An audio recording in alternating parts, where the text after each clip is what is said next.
మండలం పెదమానాపురం గ్రామంలో ఈ రోజు ధర్నా చేయడం మా గ్రామ ప్రజలందరూ కూడా ఆధ్వర్యంలో ధర్నా చేయడం జరుగుతుంది.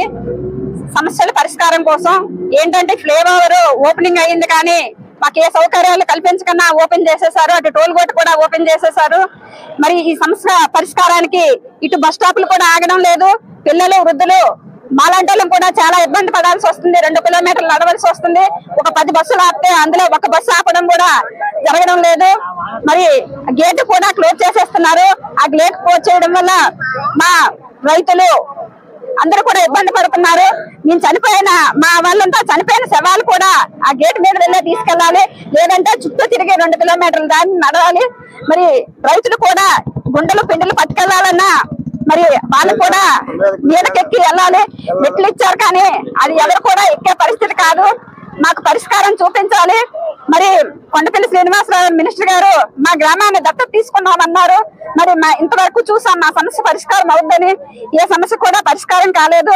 అందువలన మా గ్రామ ప్రజలంతా మరి ఈ రోజు ఈ ధర్నా చేయడం జరుగుతుంది. ప్రభుత్వం అటు సెంట్రల్ గవర్నమెంట్ ఇటు స్టేట్ గవర్నమెంట్ కూడా మా సమస్యకి పరిష్కారం చేయాలి.